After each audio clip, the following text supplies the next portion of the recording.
everyone, thank you for joining. My name is Kapil Painse and I'm a solutions architect with Amazon Web Services. In this session, I'll be talking about anomaly detection in the context of log analytics using Amazon Elasticsearch service. We'll start with an overview of log analytics and the kind of data that we deal with in that space, and how Elasticsearch is a good tool to use for log analytics. After that, we will discuss the different use cases around log analytics where machine learning can be useful. Then we'll dive deeper to understand how the anomaly detection feature of Amazon Elasticsearch service works. And I also have a demo to show you. And then I'll leave you with a couple of things that you should remember before you start building your own anomaly detection pipelines. So let's get started. What is log analytics? At a very high level, it's basically all about gathering all your logs in one place where they can be monitored and analyzed. Whether these are from your applications, from your IT systems like infrastructure and network, you need to have the right set of tools to analyze these logs in order to derive insights. The challenge with log analytics is that log data itself can be extremely diverse in the sense that it can come from many different data sources and have many different formats. And these formats can change over time. There is no standardized specification or convention for logs. Tools that are traditionally used for data analytics are not always the best fit for log analytics. For data analytics, you usually have a lot of transactional data, and you might be using things like relational database or data warehouse to store and analyze that data. When it comes to log analytics, you can't really use the same type of tools. Relational databases can't really scale well horizontally, and in case of data warehouses, because they typically store data in columnar format, it's not possible to have indexes that would be suitable for investigating free-form text data. When investigating logs, you really need the ability to manually interrogate these text files. When you're looking at logs, developers might want to query logs for a particular time based on a particular text pattern, and all of that becomes really difficult with relational databases or data warehouses. There is a better tool that works really well for log analytics, and that is Elasticsearch. It is a data store. It can ingest your data in near real time. You don't have to have a specific schema, and it offers a very flexible and expressive interface for you to query the data. Now, Amazon Elasticsearch service is a fully managed service which automates the creation and maintenance of your production-grade deployment of Elasticsearch. In Amazon Elasticsearch service, clusters created using the service are known as domains. You can place a domain within your own VPC so that you can enforce your specific network security rules as appropriate for your organization. Now, in order to ingest data into your domain, you can use some built-in integrations. For example, you can stream log data from your containerized applications by having a sidecar with FluentBit to stream the logs to Amazon Kinesis. And then from there, Kinesis Firehose can deliver the logs into your domain. And if you are streaming logs into Amazon CloudWatch, for example, logs of your AWS Lambda functions, you could create a subscription filter in CloudWatch to automatically ingest those logs into your Amazon Elasticsearch service domain. Now, let's switch gears and talk about machine learning in the context of logs. A typical centralized logging infrastructure, like what you saw earlier, it lends very well for your needs around investigating past incidents. You're able to query the data easily to figure out what happened. With machine learning, it's now possible for you to proactively monitor for anomalies in the data as it comes in. Even without machine learning, you can implement a proactive monitoring and alerting system using a threshold-based approach, but that is not a very flexible and scalable approach. Let me give you an example. You might have certain patterns in your traffic. Let's say your users might be using your application mainly during daytime, and therefore the normal traffic levels during the day might be, let's say, 100 transactions per second. And then outside of the business hours, maybe the normal traffic levels are much lower, let's say 5 TPS.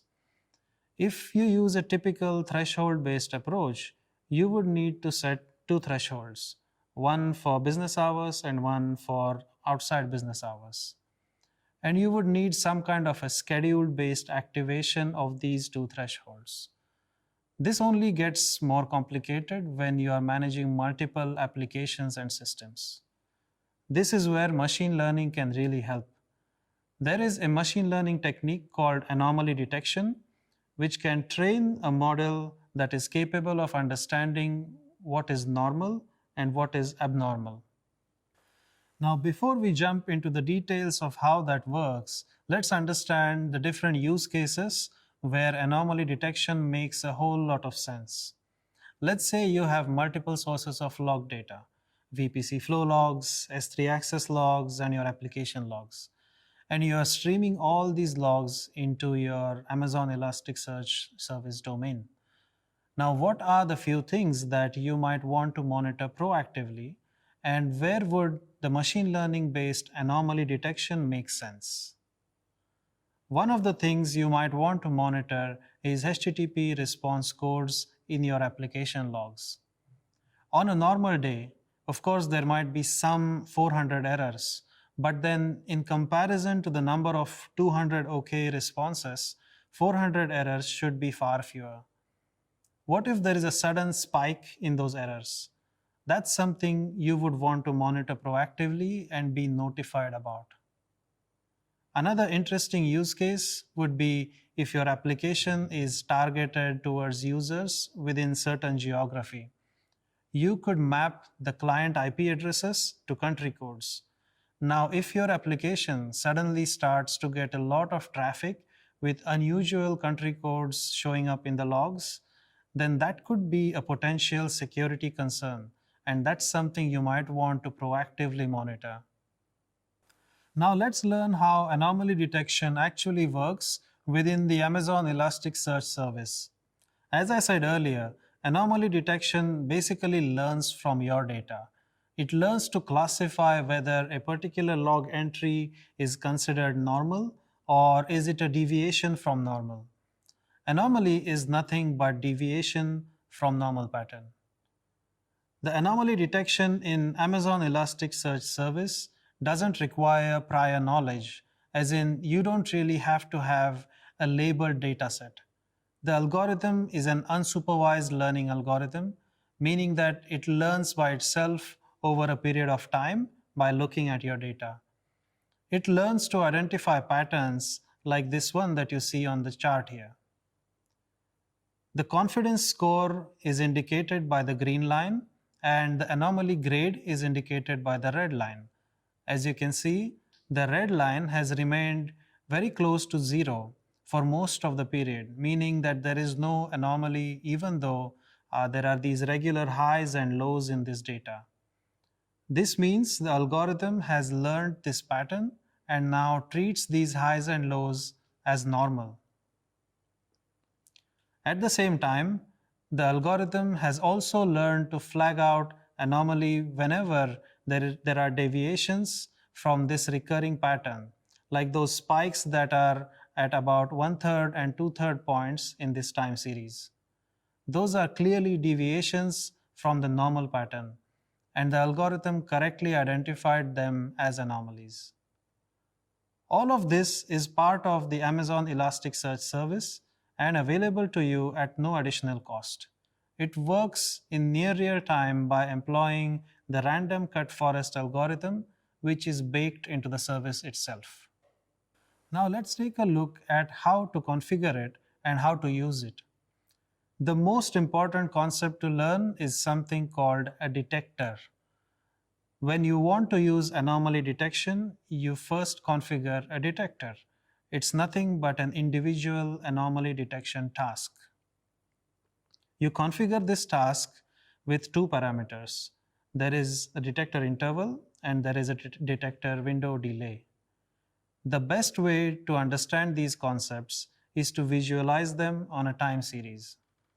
As you can see on the screen, the horizontal yellow line indicates the direction of time, and it starts at t equal to current time, that is labeled as now.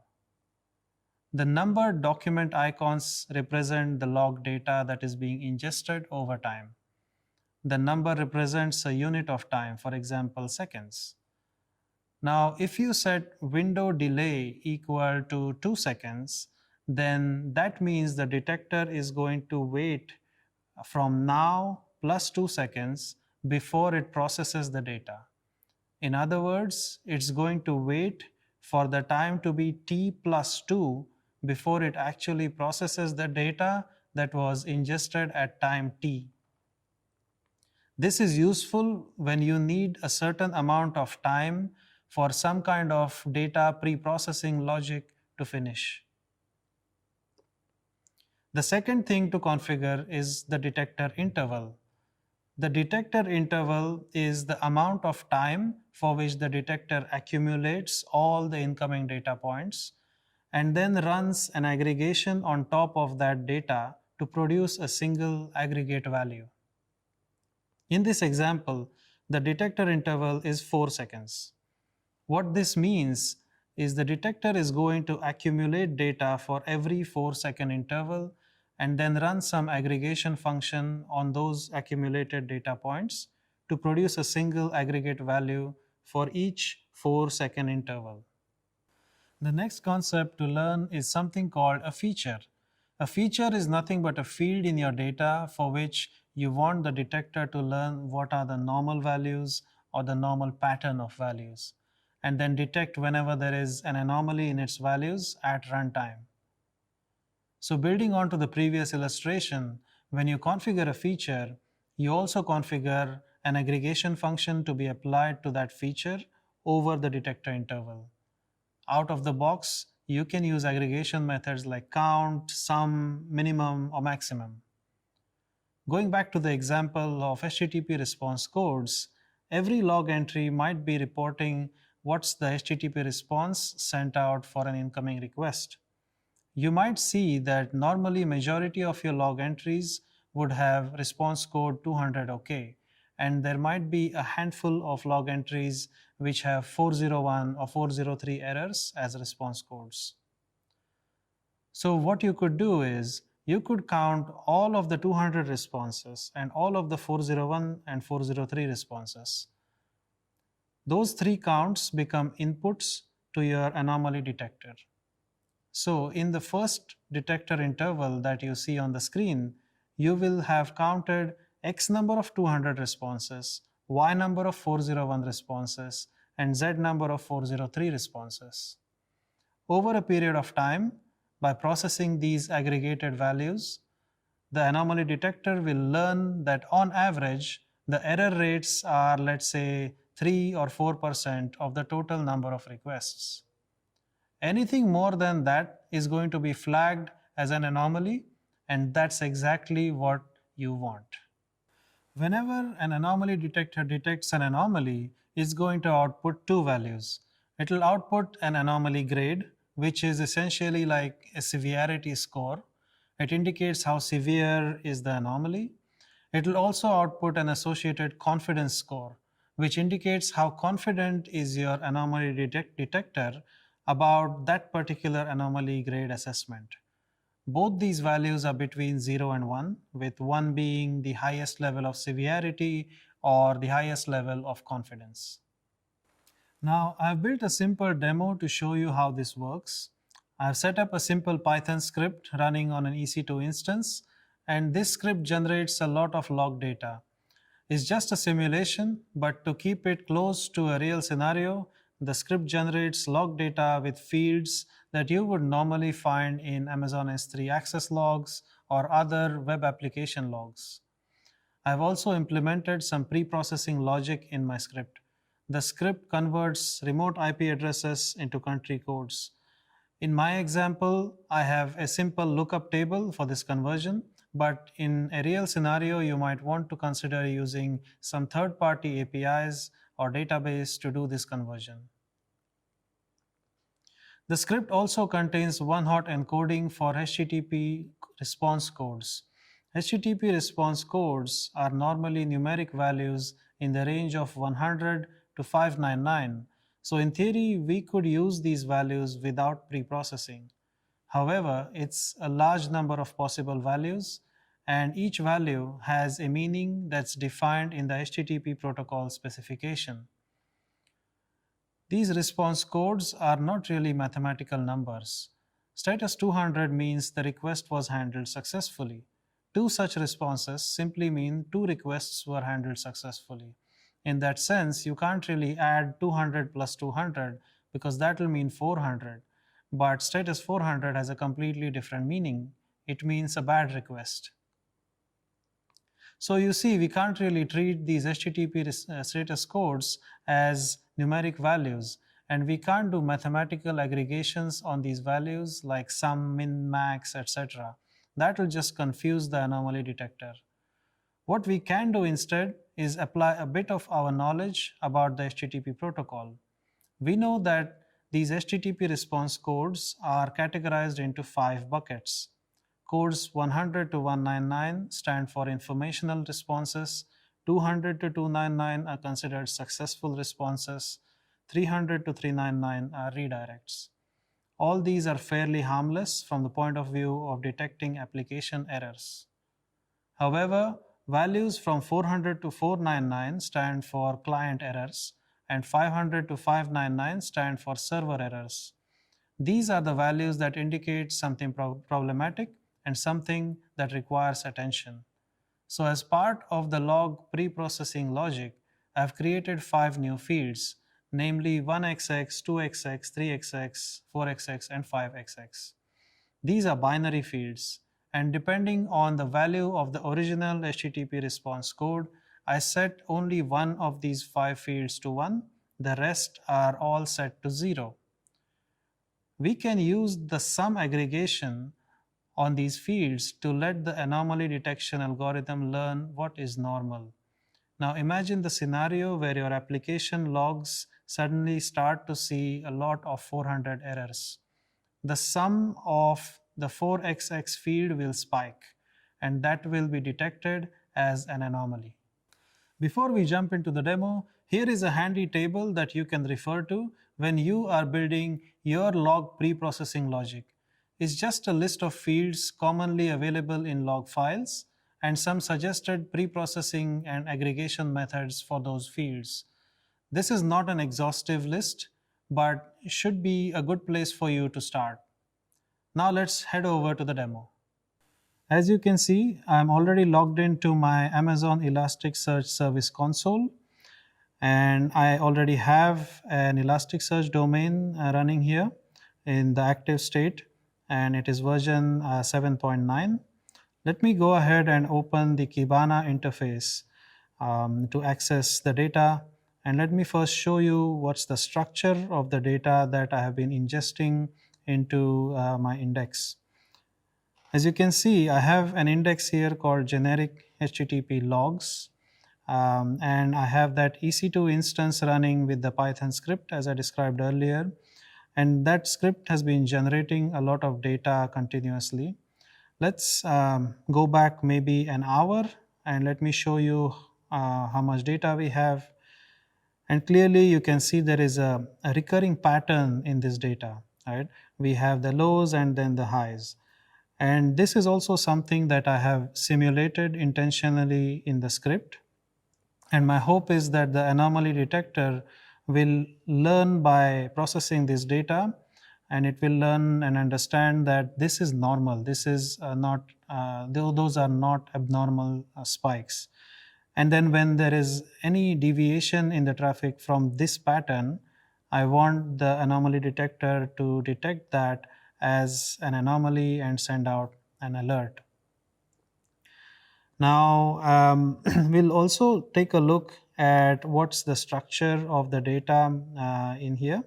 And as you can see that I have a number of fields in the data. commonly seen fields in logs such as user agent, timestamps, operations. Let's go ahead and add the status code and the remote IP to our list view here. And you can see that the status codes are mostly 200. And then I have a few different remote IP addresses that you can see in the data. For the 200 status code, you can also see that the binary field HTTP underscore 2xx has the value 1. And for those rows, the value of all the other binary fields is set to 0. So this is result of that one hot encoding that I have implemented. And similarly, I have converted the remote IP address to country codes by using a lookup table in the Python code that I have.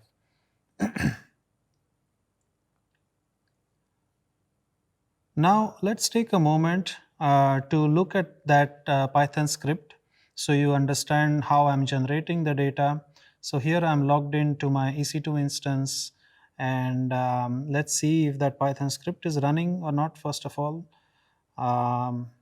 And there we go. We have that script with the name fake time series generator.py. Let me go ahead and open that for you.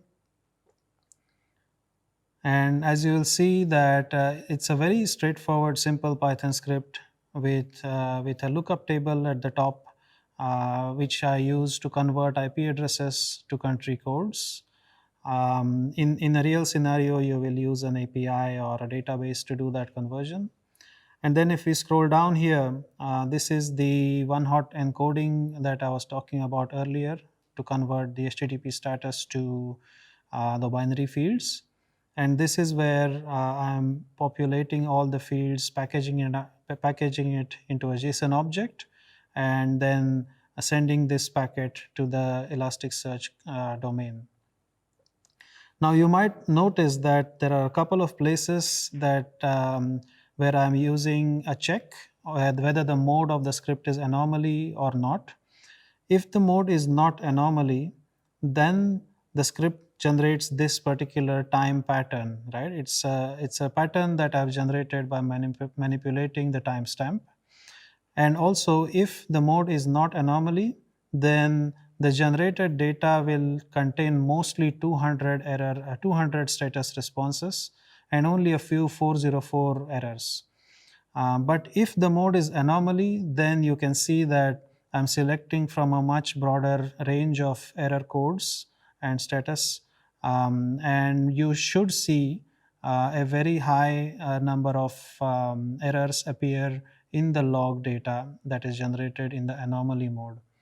So this script is basically designed to operate in two modes, a normal mode and an anomaly mode. And at the moment, it's running without an argument, without a command line parameter, so it defaults to the normal mode. Now let's see how we configure anomaly detector. In the left-hand menu, we just click anomaly detection. And as you will see, I already have a couple of anomaly detectors configured. We will come back to these, but first let's learn how to configure a new one. So I click on create detector, gave it a name, example detector. I select my index in which the data is being ingested. I select a timestamp field to act as the anchor field for this time series. Optionally, I can add a filter, but I'll skip that. I will configure the detector interval to 1 minute as well as the window delay to 1 minute. If you recall, these are the two really important configuration parameters for anomaly detection, because it's going to collect all these data samples over the period of 1 minute, because that's what I'm setting here. And then it is going to apply a aggregation function to all the data points collected in that 1 minute. Now we will configure that aggregation function in the next step, but let's go ahead and click create first. Okay, so the detector has started, and it is still not in running phase. It is going to be in initializing phase after we add a feature. So the next step is to add a feature, meaning that we have to tell the detector which field in our data it should learn from. So in our case, we have multiple fields, especially those one-hot encoded fields. So I will select the HTTP underscore 2xx field, and with the aggregation method sum, we can add up to 5 features in a single detector. But for now, we are interested in only detecting the 200s and the 400s. So I will add the 4xx field as well with the same aggregator, which is the sum. And then we will go ahead and save this configuration with the expectation that the sum aggregation is effectively going to output the total number of 200 responses per minute, as well as the total number of 400 responses per minute. And those aggregated values will be what our anomaly detection, our detector will learn from. Let's go ahead and generate a preview of anomalies. This preview is generated by the anomaly detector by looking at historical data if it is present in the index. In our case, since I've been streaming a lot of data into the index, we do have some historical data.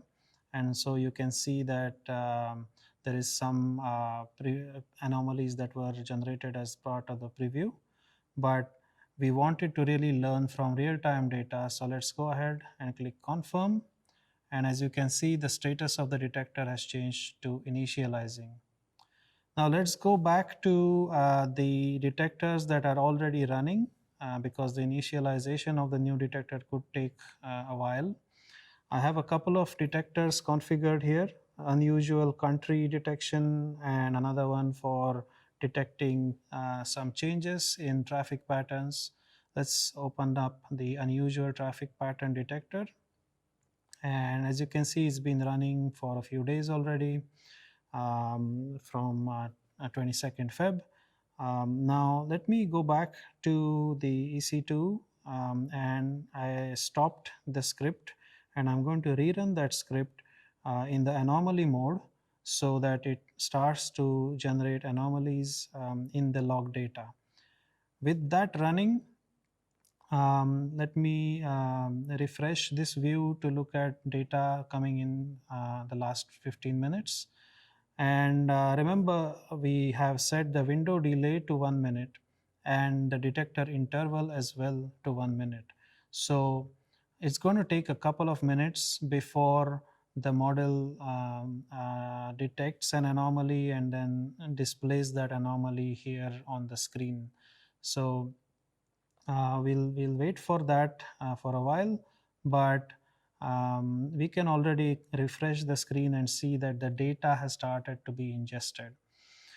While we wait for that to happen, let's go ahead and understand how we can configure alerts to be sent out. So basically, when you configure alerts for anomaly detection, you get to set the threshold on anomaly grade as well as the confidence anomaly confidence score.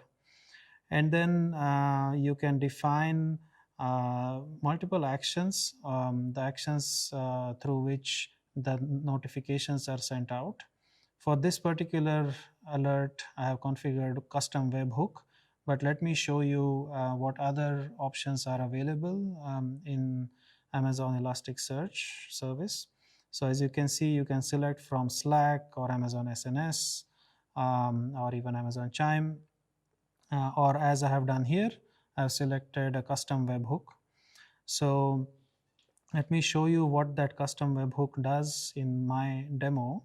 It's nothing but a simple request catcher that I have set up. So whenever there is an anomaly, Amazon Elasticsearch should send a notification to that web page you just saw. Now let's refresh our script has been generating data, has been ingested. that data contains a lot of anomalies. And if we go back to our anomaly detector, you can see that it has flagged. You can see that red line has shot up, which means the anomaly grade has hit a very severe value with a very high confidence score of 0.96.